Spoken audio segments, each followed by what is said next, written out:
So,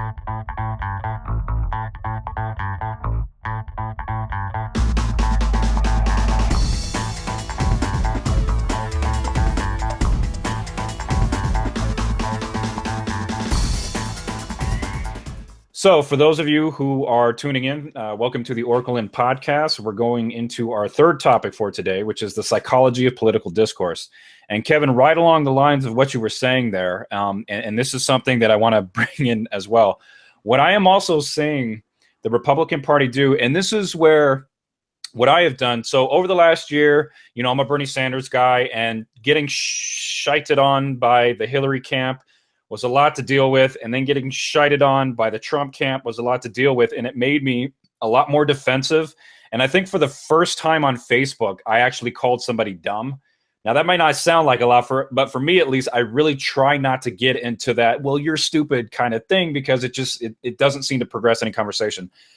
So I've been becoming more and more aggressive, more and more defensive, and it's only been maybe over the last month or so that I've been just reminding myself, like, dude, you got to pull back. Like, this is really starting to bring out really negative energy, and I don't want to speak from that place. So I've been pulling back, and what's interesting is that to think about the psychology of all of this is really fascinating, because basically what the Republican Party is doing right now, and you guys were just touching on this earlier, is that they're going to take all the good things that came out of the Obama administration, including this whole like law enforcement thing in Chicago. And I don't know if you guys saw it, but apparently during the inauguration that night at whatever the ball was, the cake that they built is identical to the cake that was made for Obama. And that to me is just a little weird that, like, even stylistically, you guys are going to steal it. The whole Melania thing of her borrowing Michelle Obama's speech prior. It seems like the psychology of what they're doing is they are literally going to take everything, rebrand it with their label, and just shove that down everybody's throat until eventually you believe that it came from them.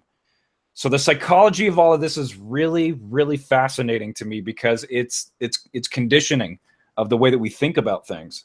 The pastry chef is funny. The pastry chef that made Obama's cake came out on Twitter. It was Twitter and Instagram. And he was like, you see Obama's cake? He had a side by side. He said, you see Obama's cake? I made that. I didn't make the Trump cake. So he made that cake for Obama. And he wanted everybody to know that he did not make that cake for Trump. It was the exact same cake that he made for Obama, which was really funny. I should have screenshotted it. Here, I'll bring it up right now. I got it. So yeah, this is basically what we're talking about right here. Barack Obama's cake on the left, Donald Trump's cake on the right.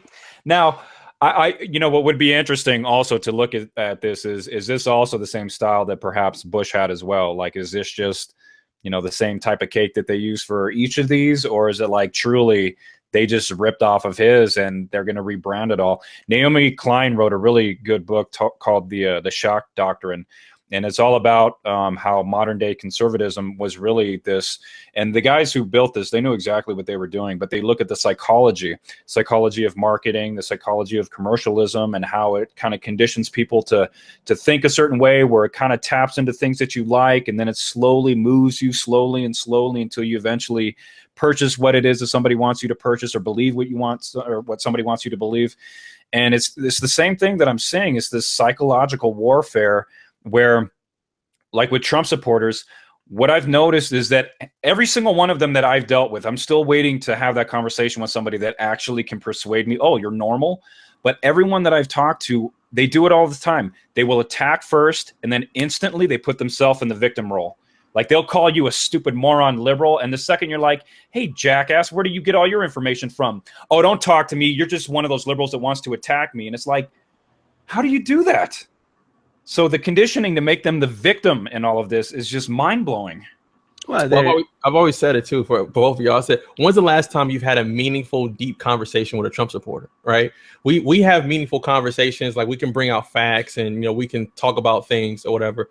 And it's fine. Like, if you voted for Trump, look, you voted for Trump. It's that simple. But like, you can't have a real conversation where they can really kind of give you facts, or this is why I did it, and this is what I feel he's going to do and how he's going to do it type thing. Like, if you voted for Obama, you have things, because Obama gave you things that he was going to do, And then you had to sit back and think like, okay, do I believe this? Do I align with it? And so if somebody got into an argument with you, you could be like, he's going to do this, and this is how it's going to benefit. Yeah, logical progression. Yeah, you don't have that with Trump. He gave you nothing, not even talking points. He just gave you smoke screen the whole time. He never said anything meaningful ever.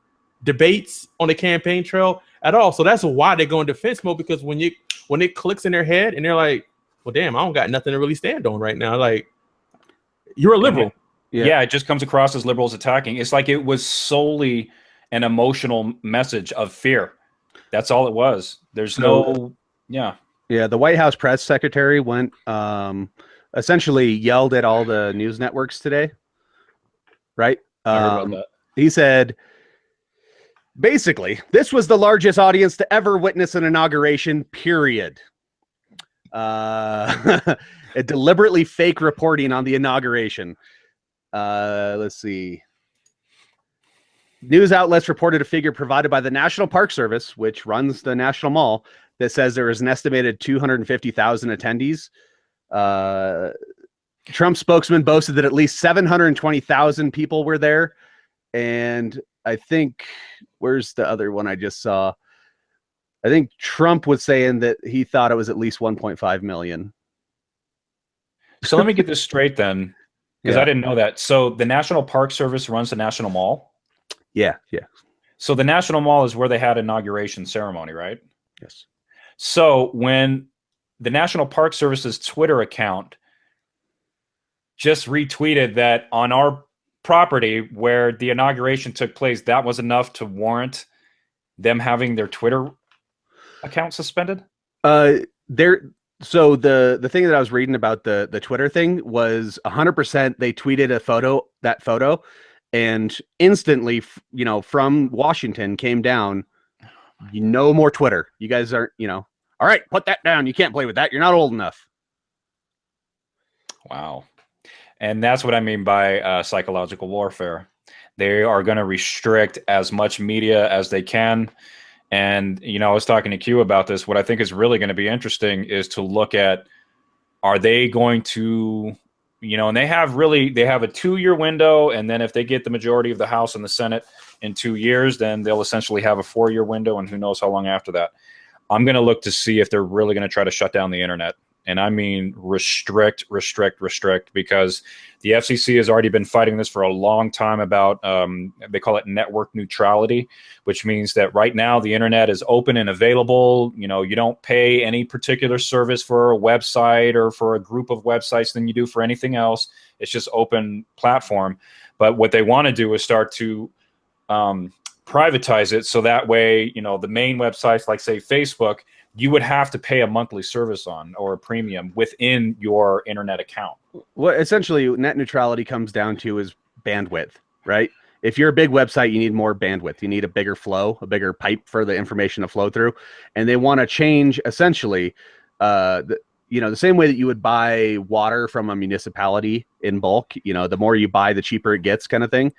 That's what net neutrality really comes down to, is those that do not have millions of dollars to be able to afford the monthly bill are then throttled down, so they're not as effective online. We couldn't be streaming this because we don't pay enough for internet. To even bring it down like on the ground level too. So basically all the fiber optic cables that's technically within this country, they look at it as it's within our domain, so we get to control whatever goes across those cables. And to your point, the higher bandwidth websites you would have to pay a premium for. Yeah. So it's and also, I mean, I don't want to go down the rabbit hole of internet, but everything goes through the NSA. So don't touch the porn. Yeah. Leave Pornhub alone. Yeah, but what was it? North Carolina was trying to outlaw it. Go ahead. Porn? Yeah, go ahead. Go back to sheep. What, porn? No. What happened was because Pornhub said I think it was that they would cut off North Carolina because of the LGBT issues. So it wasn't that North Carolina was cutting off. Pornhub says we will not, stream or be available in North Carolina because of what you're doing to the LGBT out there. And then they didn't change it because of that, but I'm pretty sure that kind of had a little bit of Are you kidding? What do you think those guys are doing while they're sitting there voting in the House and Senate? Isn't that crazy though? Like, porn. They're like, listen, if y'all don't cut it out, you get none of this porn over there. No more Spectre Vision for you. Go back to sheep. Yeah, let me. Yeah. So Republican lawmakers think porn is a menace, but GOP states watch it the most. Oh yeah. I mean, they're also the poorest states, and the highest welfare numbers, highest food stamp numbers. So I think what we're seeing that's different with Trump than what we've seen before, as far as the psychology piece, is they will. Okay, so I'm not going to say that no one's ever done this before, because Bill Clinton, or Slick Willie, as he was also known, will lie to your damn face. And the difference is we didn't live in an era of pulling up the video quickly to go, no, look, here's you saying that. So Clinton, especially during his impeachment trial, let's call it stretched the truth really, really, really far. These guys will just straight lie to you and say it over and over, and just say it until it's believed. They got Fox News is going to say, no, that's true. And people start going, oh, wait, well, it must be true. I heard it on the news. Yeah. Yeah, I wanted to bring this up real quick when you were talking about that video. So this is the video where, and I felt bad for Hillary Clinton, that apparently Bill was fixated on Ivanka Trump, and he's staring at her. There goes Michelle Obama staring, and then Hillary turns around to get his attention, and he's like not going to break sight. He acknowledged her. He's like, yeah, I'm looking. Now, granted, I don't know the full context. I don't even know if Ivanka Trump was really there or what the deal was, but that definitely has been making its way around the internet. And that is the case. I feel bad for Hillary. She's just got to put up with a lot. Screw that. That look that he gave her is, hey, that's what a winner looks like. Oh my God, dude. I mean, she owes the country an apology. I am not done with Hillary Clinton yet. Well, yeah, politically, I think she's the whole Democratic platform, I think, has got a lot. And we were talking about that for our next podcast, about looking at the history and the future of each political party. And I think, doing some research on that would be interesting, because I've already found out some things that were like, oh, that's kind of interesting to see where the parties are at today and where they started from are very, very different places. Yeah. Oh, yeah. Yeah. But I'm looking at this where we are, right? We're in the age of social media, the age of everything's accessible. The internet doesn't forget, all of that, right? And we have that going on. And then we have flat out lies on camera, which are then told as truth and believed as truth, even though you can. I mean, both Hillary and Donald Trump had videos circulating before the election of them essentially arguing with themselves, right? Them saying, I'm not going to do this ever. And then it's, oh, I'm only going to do this, right? So it's interesting to me to see, given where we are, how is this still possible? And I think what it comes down to is, there's that psychological piece of they want it to be true so bad that they just accept it as truth, even though the evidence is overwhelming that they're wrong. But they're like, no, if I'm wrong, then I'm a bad person. And right. I'm not a bad person, so I can't be wrong. Donald Trump's the greatest, blah, blah, blah. So it's funny you say that, because him and his minions, his political team, they always get on like, oh, just accept it, just move forward and stuff like that. Just going against Trump, is un-American, but like protesting him is actually about as American as you can get. If you don't agree with something, then you need to be out there, protesting. But they're out there, just pushing that rhetoric no matter what. And I just kind of wonder too, some of the people, not his cabinet, but like his political team, I forgot her name, but like even though he lies, and they have the evidence right there. Like, they still keep a stone face and keep it going. It's kind of weird to me. Yeah, because I feel like, bringing it back to the psychology of everything, I think they're basically just saying, just keep pushing out the message no matter what that message is, and people will eventually believe it. And kind of, Q, you and I were talking about this, and I'm going to share my screen again here. So this was a TED Talk that I was watching, and it was really interesting. The moral roots of liberals and conservatives. And when I heard Jonathan Haidt talk about, his research, where basically he'll say that fundamentally, you'll basically have both camps that will be rooted within their certain values. But if you actually dig a little bit beneath that, you'll actually see that both sides start on the same playing field. It's just that when you start applying those values, you apply them to different areas. And within that, now we have these sort of two what appear to be different constructs, when really it's just a different application of the same sort of value. One of the things I got from the TED Talk was, I thought it was a really great TED Talk. So, if you get opportunity to watch it, please watch it, because it applies on a macro and a micro level, But if you're a liberal, right, you're a progressive, you're a social justice warrior to a certain extent, right? And so, again, you're on the same playing field. But if somebody goes against what you believe in, like a conservative, right? So we didn't get Hillary or Bernie in. No, we're no longer open, right? You claim to be open-minded, progressive, But the fact that, there was somebody with a difference, like a conservative, and they got Trump in, but we didn't get our people in. No, now something's wrong with them, so we can't step outside of ourselves anymore and be open to just, having a conversation and figuring out what it is. Now something has to be wrong with you. And if the tables are flipped where we got somebody in and the conservatives didn't, now something's wrong with the liberals. You know what I'm saying? So at no point can you be an empty vessel and just be receptive to conversation anymore. Now you're closed off. You think you're being open, but you're not, so, yeah, it's an interesting point. I think the challenge is, and I try to be as open, I have friends, legitimate friends that are conservative. I didn't cut off anyone during this election. One, because I love to argue. It's my favorite thing in the whole world. But also, I can see values and qualities in them that, just because their political views are stupid doesn't mean that they don't still have value and worth as a human being. Just because they're wrong, see where I'm going? They're wrong. But, there's a challenge where you're confronted with it. Am I able to stay open enough to humanize this person and not completely demonize them? And, it's something that I think I used to fall into the trap a lot. If you're part of that team, it's the nationalists, right? It's a nationalism kind of thing. It's us and them. And I think, I didn't watch the podcast, but it sounds, or the TED Talk, but it sounds like, both liberals and conservatives are very guilty of that, right? They're both very, very guilty.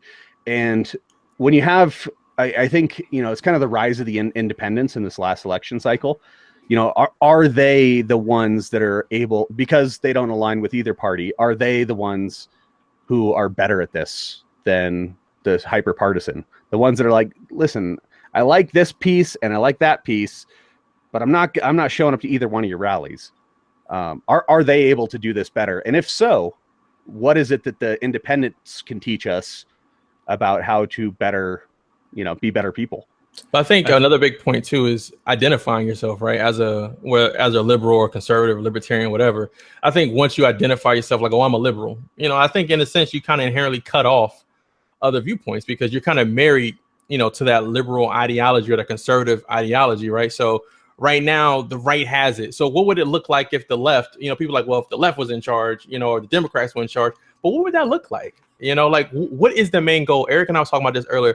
What's the main goal? What are we trying to get out of this, right? Because having the Democrats in power is not going to answer the question, is not going to make things 10 times better. Like where do we need to be, for things to kind of even out, so, and that's just kind of where I was. So to me, that's why I removed myself off Facebook and everything else too. Cause I fell in the trap, like you kind of, people post incendiary things and I'm ready to kind of just fight, because you don't align with my view.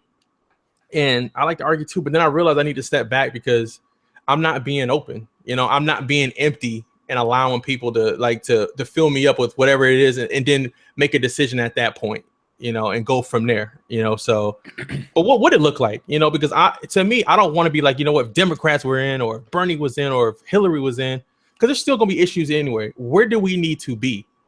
You know, what is it? What's the happy median?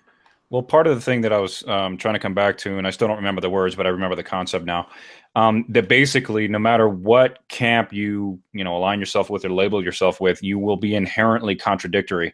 Because it's like if you take Democrats, for example, or liberals, you know, they'll say that they're pro-choice because they feel that a woman should be entitled to have that decision to, you know, have an abortion or, you know, have a child. But if they were to apply that to a different situation, they're pro-life. You know, they believe in a welfare system that can provide for people that need those services and so on. So, and it's the same thing with Republicans, where they'll be pro-life that no, you are going to have that kid. So they're all about pro-life then. But then when it comes to sending people off to war, when it comes to, you know, our military industrial complex, they have a very different application of that. And that's where, you know, the contradiction comes into that. Essentially, we do actually share the same values. We just apply them differently. And it's within those applications that political world really incorporates that. And I think anybody who studies political science in a truly unbiased way, they see that this is not about Democrats versus Republicans. This is about, you know, doing an evaluation of values to particular situations. And what I don't think a lot of people realize, and we all do this to some extent, we want to oversimplify things, but I think it's also very difficult for us to realize just how many people there are about what, 318 million people in this country. We have one president, and all of us think we know what it must be like to be president. So we can all sit on the couch and we can play, you know, co-president and think that we just have all the answers and we know how to deal with everything. But if you actually get into local government, state government, county, you know, federal, whatever, and you start to see that it's not that simple. You can't just say that there's a one size fits all of any kind of value system, because it's not going to apply equally. So I think that's where it's good of us to take a step back and recognize, to a large extent, we're all full of shit. And we all do that. We all fall into that trap of, except Kevin, we all fall into that trap where, you know, we all think we have that answer. And I think the only people out there that I'll really listen to that I think really do have the answer are the people that acknowledge what it is that I'm talking about.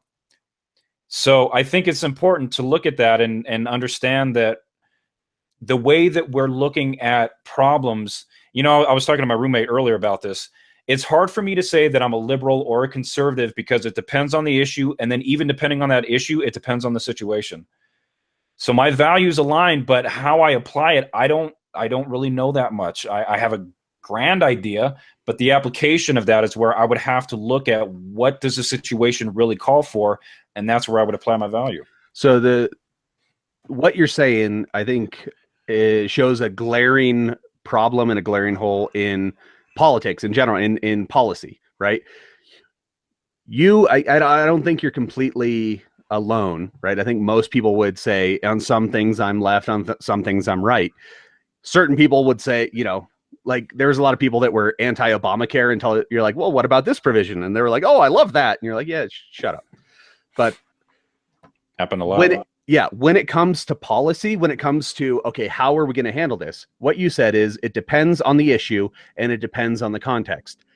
That is impossible to write down as law and actually implement.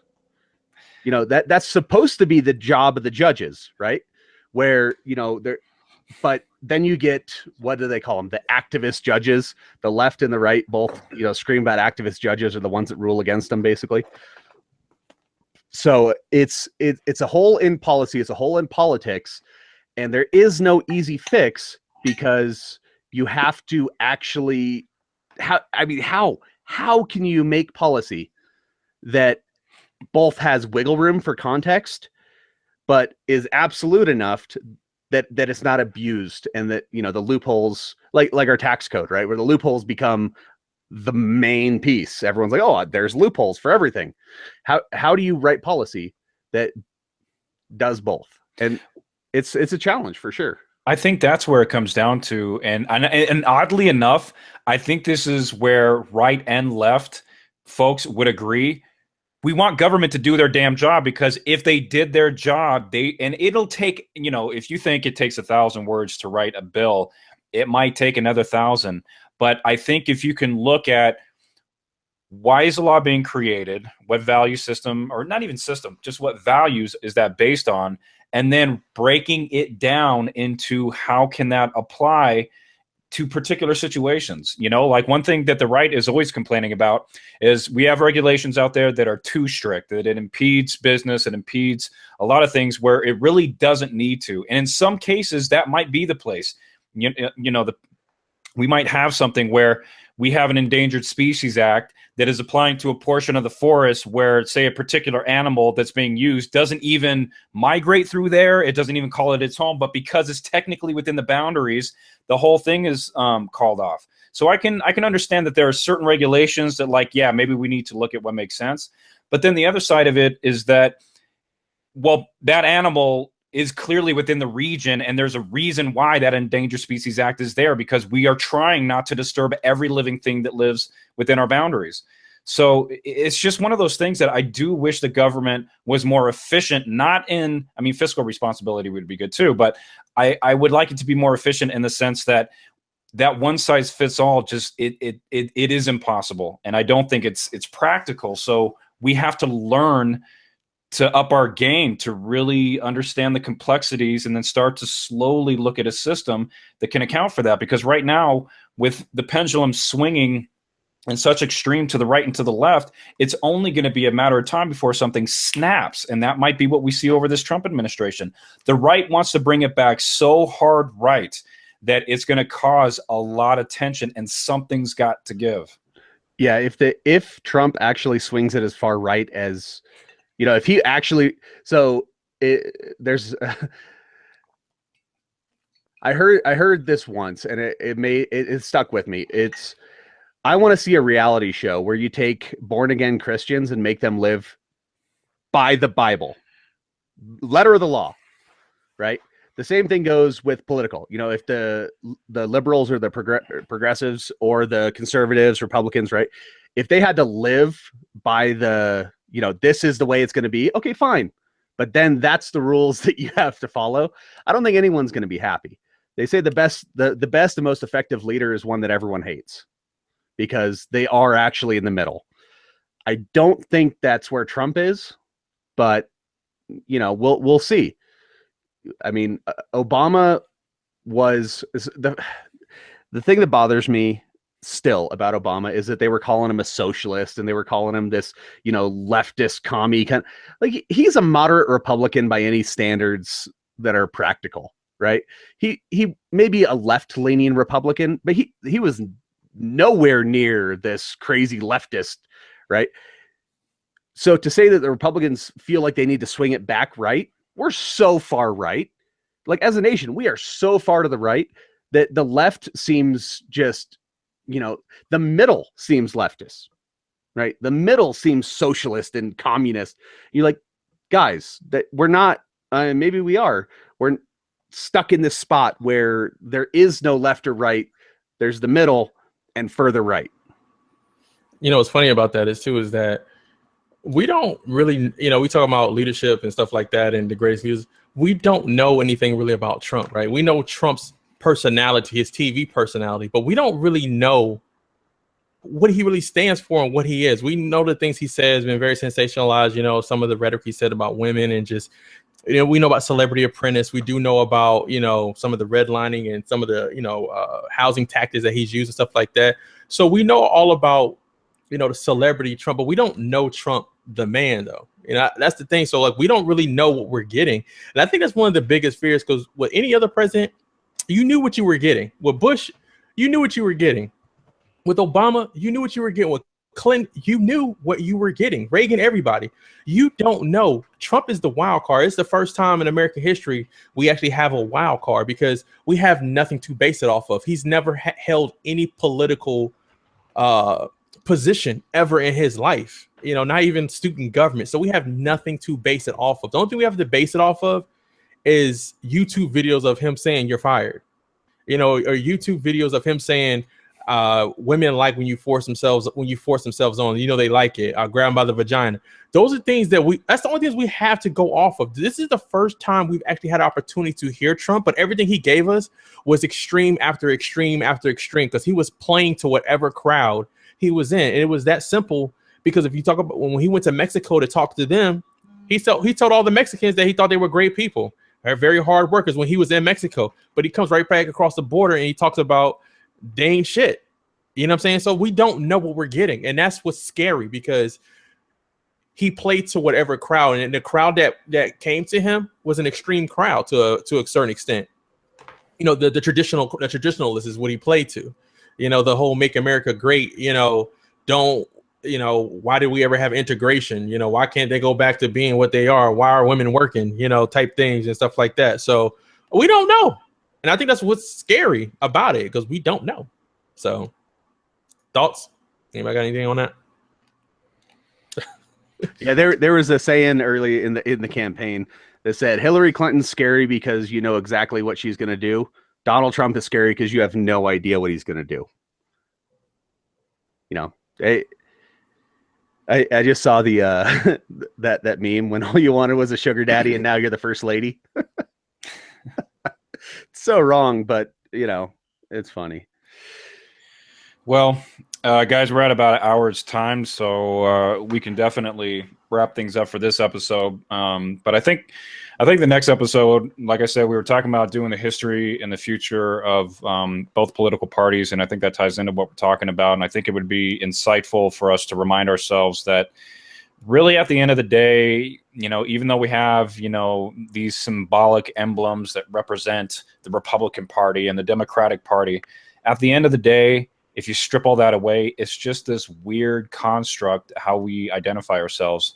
And within that identification, it's built on a lot of principles and values that we have. And then at the end of the day, it's hard to say if we're really that different. I just think that we are being conditioned to focus on the variety, and instead of looking at it as, well, maybe that's not so bad because depending on certain situations, maybe what I thought was wrong wouldn't exactly be wrong. And just kind of taking a look at that. So I think that would be good. And then anything else that, you know, you guys can think of on the next episode too, I think would be interesting. I did want to throw one last point out. It's actually, I just saw it now, where they're estimating the total protest size for the Women's March today. They're saying is just under 3 million, which is the largest protest in American history.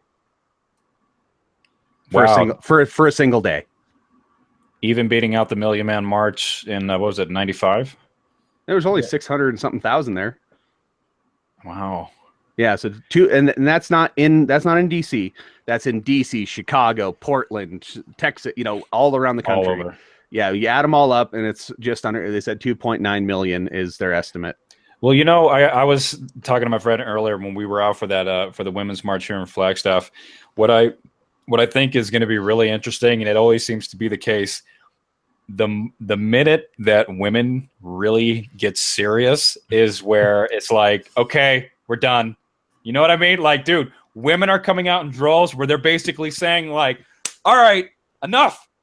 And it's just like, dude, because that's the thing too, is that I don't think, and I love this about women, and I know I'm making a generalization, but for a lot of women out there, strong women out there that I know, this is definitely ringing true for me. I love seeing when women lock in and they are like, no, we're done. I'm making the decision now. Because women, you know, for the most part, for me, it's not that they agree or disagree with certain things, but they tend not to be so confrontational. Some women obviously are, but they tend to roll with it a little bit more because they understand, let's not make a mountain out of a molehill. And again, that's a very broad generalization. But I love seeing this, and not, you know, love seeing it because of, you know, obviously they're opposing something that's not light at all.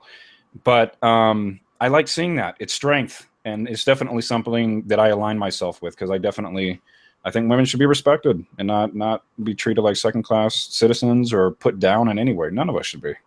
I'm glad that everybody, you know, women, I like to see like LGBTs out there, blacks, Hispanics, everybody's out right now. And so this is, to me, this is a beautiful moment. You know, of course, the circumstances that which they're doing it, you know, is definitely dire. But the fact that people are finally getting off their ass and actually being active, to me, that's very important. And I think we should really take stock into this right now. Like, think about this. Like, people are getting up. And this is, we've talked about this in previous podcasts, like wanting people to get up and be active. Like, this is it. Like, this could definitely spearhead a larger movement. And if we can keep this momentum up, we can definitely see a positive change, you know. So it sucks that it had to come to this for this type of reaction. But, you know, hey, beggars can't be choosers at this point. It's happening. And yeah, so this would have been awesome in early November. Just saying. Well, yeah, I mean, I think for especially a lot of men out there too, you know, a lot of guys out there, I think nowadays are also just lazy. I know can be a strong word. Apathetic might be more appropriate, but I think for all of us, it's time that, yeah, we got to kind of step it up a little bit. I mean, I know for me, you know, I do a lot on Facebook where I do get, you know, I do insert myself in the middle of conflict and I do try to figure out what's going on. But obviously it needs to extend beyond social media because it's a little bit different when you're out there in the streets. All right, so I think that's going to wrap it up for this episode. We'll be back either next week or the week after. And like I said, we're going to be putting in some time to talk about the history of both political parties. And then I think we should definitely mix it up and bring in another topic. So I'm open for whatever with you guys, whatever you guys want to bring in. Yeah, hit us up. If anyone's watching this, hit us up on Facebook if you have a topic. You know, we're definitely, it gets easy when we're thinking about this stuff to kind of focus on, you know, a handful of things. So out of left field's awesome. Let's talk about nuclear fission. Q, any last comments? No, just continue to stay active, you know, and I think it's very important for, you know, men out there to, you know, support these women out there. You know, think about why they're fighting. You know, would you want somebody with Trump's mindset, you know, handling your sister or handling your mom in that manner? You know what I'm saying? So it's not okay. You know, go out there. You're fighting for the women, you know, that's in your family, you know, because I'm pretty sure if it was a Trump-like dude that treated any woman in your family, you probably want to go to jail over that person, you know, trying to hurt them. So just because it's not directly happening to you now, it can happen to you. And it's already showing that there's guys out there who think they can go ahead and do that since Trump is president. So if you get opportunity, go out there and support. So to that point, this is the last thing that I'll share for today. This happened in Connecticut, where because of, you know, the whole Trump movement and everything, a Republican politician, you know, joking around with a coworker, decided to grab her by her genitals, and even later said, like it says right here, "I love this new world. I no longer have to be politically correct." So when I talk about psychological conditioning, this is definitely what I'm talking about, that the message that Trump sends, it's one thing if we were having dialogue about a particular policy, but he's not sending that message. He's sending the messages, you go and you do whatever the hell you want. And for some of us, you'll get in trouble, but for others, don't worry about it. So it's just really interesting to see that, you know, we're all having to face each other in the mirror right now. So with that, I want to thank everybody for watching, and we'll definitely be back, and we will see you guys next go around. Take care.